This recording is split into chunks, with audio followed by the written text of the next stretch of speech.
butcher. Para pala tayo ng ito, beef topside. I-trim natin siya. Kasi kukuha tayo sa kanya ng topside bracing.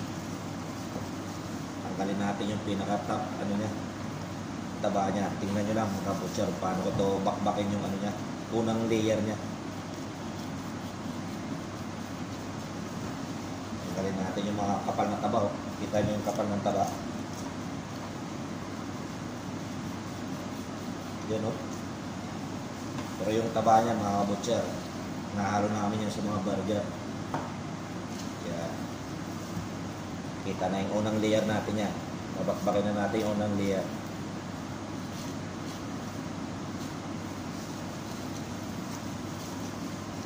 Yan. Bali, titrim natin siya hanggang mawala lahat ng taba.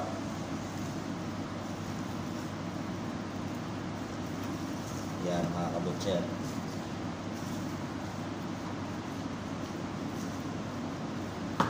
Ganyan ang pagtitrim ng ano mga kabutcher. Beef topside.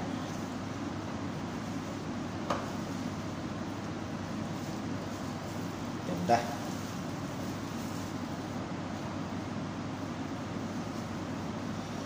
Yan. Ganda na. Baliktarin natin. Meron pa itong puti-puti dito. Yan o. Kita nyo yung taba niya. Babakbakin din natin yan mga kabutcher. Sa totally matanggal na talaga yung taba niya. Huwag kayong mag-alala sa taba mga butcher. Hindi yan magiging wastage dito sa aming butchery shop. Maraming purpose yan. Burger, number 1 purpose.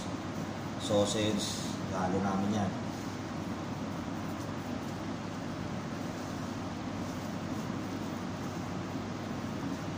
Yan, okay na. Bali, solid na yung karne niya mga kabutcher. Wala nang mga layer-layer niyan. At maganda na yung quality niya. Ganda na. Bali, cross kasi yung ano yan eh. Yung linya ng karne niya. Yan. Kaya kailangan co-cross natin yung cut. Yan. Makikita nyo na yung marbles niya. Yung mga thread ng karne niya. Yan o. Yan. Bali, ito kuha ko ng 1 inch na kapal mga kabutcher. Yan, kita nyo. Solid yung karne mga kabutcher. Ganda ng marbles eh. Grabe.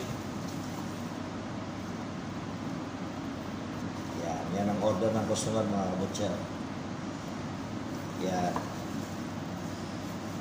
Grabe mga kabutcher oh. Yan. Ito naman gagawin itong upside roast. Yan, hanggang dito na tayo mga kabutcher. Sana ay matutunan kayo sa aking video ngayon. Yan. Ganyan ang pagkakat namin dito. Depende sa order ng customer. Kaya hanggang dito na lang. Sana sundan niyo yung mga video ko. Okay. God bless mga kabutcher.